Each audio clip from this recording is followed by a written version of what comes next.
I find it a little bit hard to find that balance of trying to be the parent, but also realizing that a lot of the time I don't get what's happening online. Yeah, you feel really on the outside. What is your experience with making friends online? Is it a normal way for teenagers to meet new people? I feel like at the moment it's really normal and very common to meet people online. Having friends that might follow someone on Instagram and you might be interested in that person. Just mutuals is a big way to meet someone. What are some red flags when talking to people online? When they're asking quite personal questions. This guy requested to follow me and we had mutuals, so I accepted it because that's what I usually do. And he texted me straight away going, "Hey, gorgeous girl." And I just responded with, "Oh, hell nah," and then I blocked him because that is so weird. Like, yeah, like why would you do that? Yeah. And do you feel like having a private account has protected you from a lot of the Yes. stuff that can go on? Definitely think having a private account is a safer option. Have you got friends with open accounts? Some kids just went straight in public account rather than trying to be safe. Do they do the two-factor authentication thing, or is that not really a thing? The what? I do know something.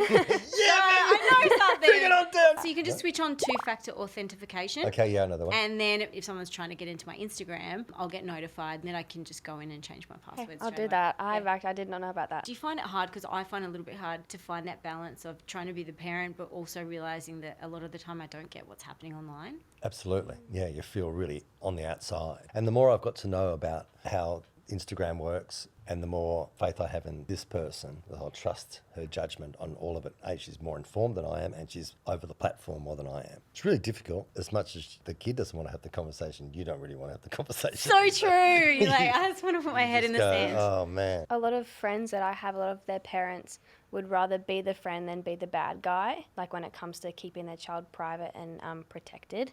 But sometimes that can put their child in a bad position, in a dangerous position. I'm a little bit guilty of really not wanting to have those hard conversations because I do have a teenager and I want my teenager to like me. Yeah, And I yeah. want to seem cool, but I also know that I have a job as a parent, and sometimes I find that's really hard to navigate. I've dropped the ball a little bit in the sense of keeping up those conversations because I think as a parent we just assume our kids are okay. It's an easy ball to drop. Yeah. It's a very wobbly ball. Yeah, I definitely think that you can stay being the friend, but also not being the bad guy, but keeping your child protected by doing things like teens accounts. and Yeah. keeping it private. What do you like to look at on Instagram? Okay, one thing that I love is Instagram Reels, sharing videos that you see and like having a laugh about it. I'm the same. I Yeah. love it when my kids send me things. Yeah, great. it's so good. Yeah, having teenagers, it's a nice way to remind them to clean their room by sending them a funny email. Yeah, Rather yeah, than yeah. going, you need to clean your room. Yeah. There is obviously the bad parts, but you can have so much fun on it. There's bad in everything. But there's a hell of more good than there is bad.